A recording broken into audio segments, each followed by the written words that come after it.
Patty and Esther, who would have guessed their underage grandparents?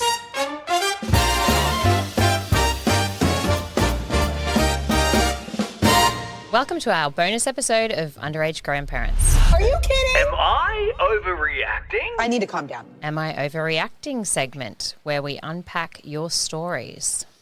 Yeah, you guys live some complicated lives, and you know what the best type of drama is? Someone else's. Other people's. I actually do have an update on last week's. Do you want me to share that super quickly? Yes, of course. Last week's story was about the wedding where the groom had to uninvite a guest who had bought him a Rolex as a present the day of the wedding because he had let down the mother of the bride by losing her daughter on a night out. So she was only 21. They're in Hawaii. Yeah. He's like, I'll take her out drinking. Yeah. I'll look after her. She'll be fine. Yeah. He And bailed on her when she was He hooked up with someone, which is blind. confirmed. That's what he did. So that's why he left her in the club because he picked up. He picked up. She was so drunk she couldn't find her way back to the hotel and she went missing. Yes. Right. Correct. We didn't know. We only knew the situation of the mother of the bride didn't want the friend there. We didn't actually find out if he got him uninvited or not. He did get uninvited. He didn't attend the wedding. And the Rolex. Because, I mean, how do you ring someone and say, thanks for the Rolex? Did they gave got the it Rolex valued. back? No, they got it valued. It was a fake. No! Which makes sense.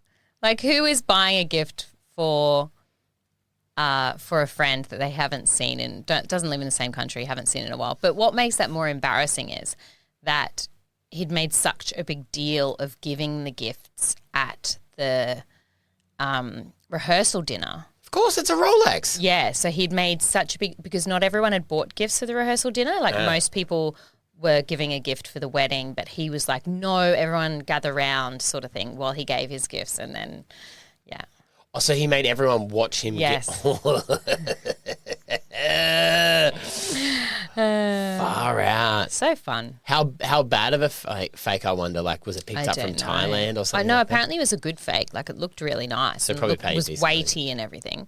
So, anyway. Okay, if you missed that, that Am I Overreacting went up last Monday, so it's only a couple of episodes back. Yeah. You can go and have a listen to that one. It's quite the juicy story.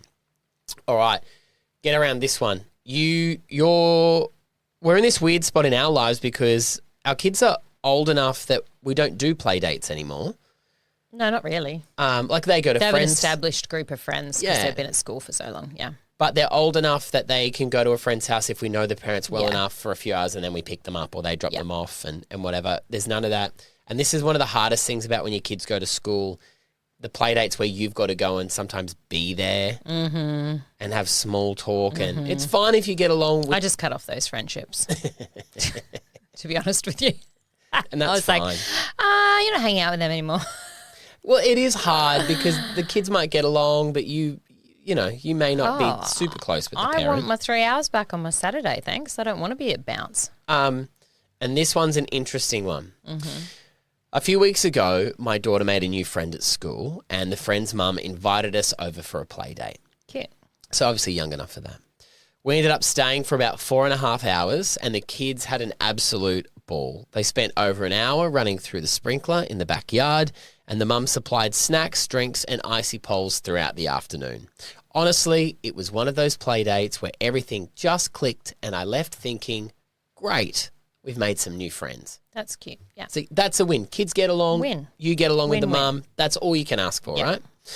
The next day, I got a message from her asking if I could transfer $50. At first, I thought maybe she'd accidentally sent it to the wrong person, so I asked what it was for.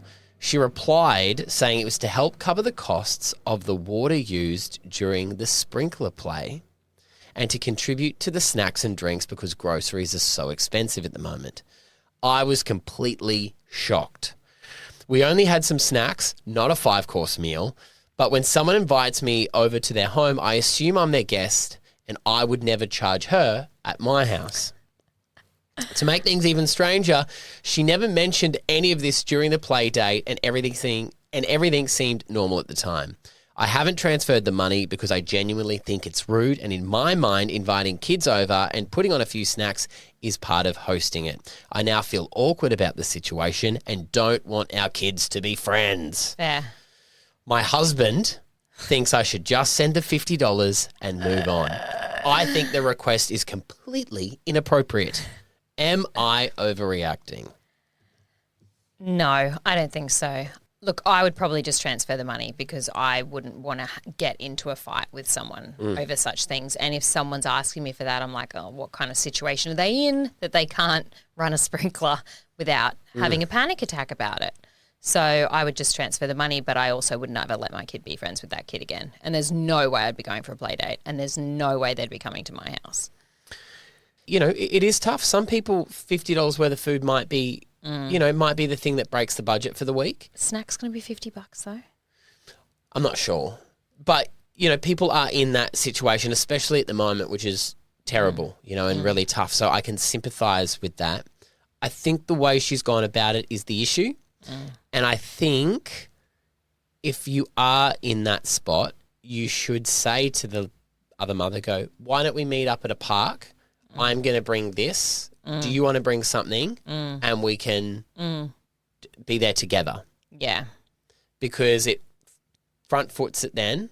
Actually, it doesn't even come into it. That would seem completely normal to me. If a parent said, I'm going to bring sausages and do you want to bring drinks? And we'll have a little barbecue at the park or something. Yeah. Yeah, or you just say, we'll just bring some snacks for the kids. Yeah. And then you both bring snacks for the kids. Yeah. But, what does it matter? If you're feeding your kids snacks, I don't know. I just find that very, very, very odd. I mean, I also acknowledge that, Edie's friends in particular always take her out for activities. So she's got friends and they take them on activities that are quite expensive, and that makes me feel like, oh no, I should be transferring money, to this person. And I've had several conversations with the mums and they're like, no, when you have them, you pay. When we have them, we pay. So it's a very even sort of thing, except they've been having her a lot more than what we've been having their kids. So I'm like, we're in debt now. Yeah. Because once they've done bounce a couple of times, or, they went to a farm thing the other day. They went horse riding. Yeah, they went horse riding. And I was like, oh, okay, now I've got to do something big. I'm taking them to Wet and Wild or something. Yeah.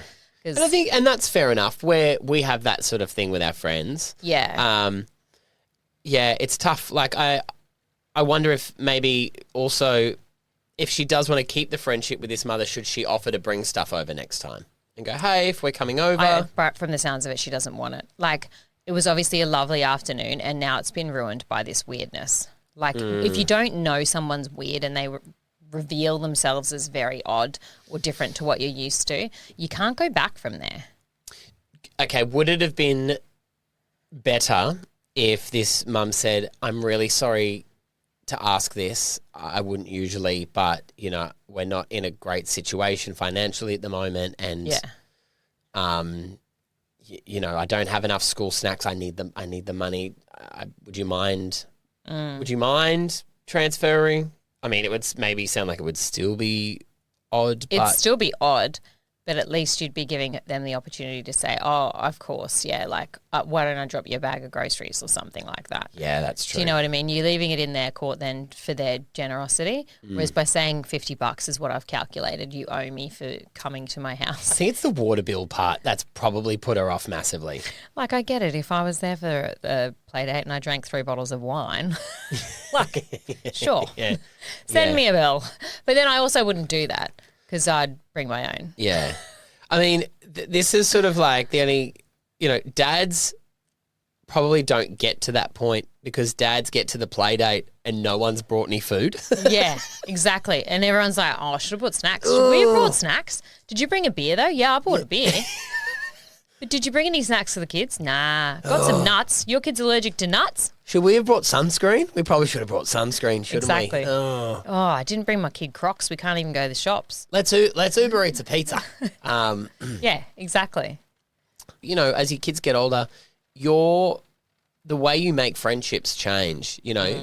when you're in your 20s and whatever, you make friends based on people you just want to hang out with.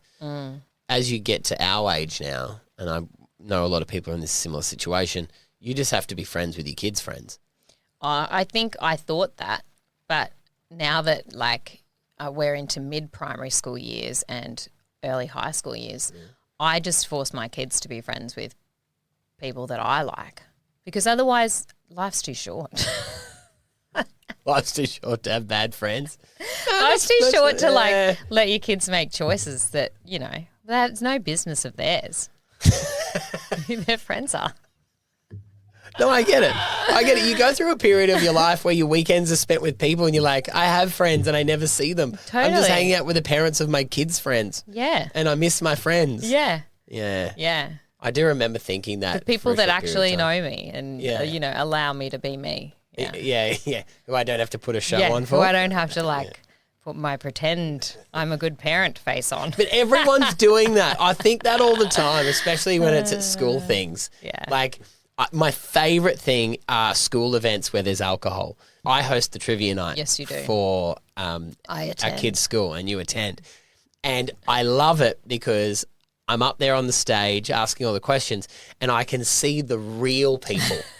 Not the parents in the version of them at school pick up and drop off. Yeah. The real them. And I go, I like you. Do you know what? Some parents, though, is the same version. Of course. That is who they are. Yeah. That is who they are. They are just good, well-behaved human beings. But Not some us. of them, Not us, baby. you know what? They're like, Esther's business as usual. Exactly. All right, tell us what you think. Underage Grandparents Podcast is our socials. Go search us up. All right, we'll see you for our next episode on Thursday. Bye, guys. Bye.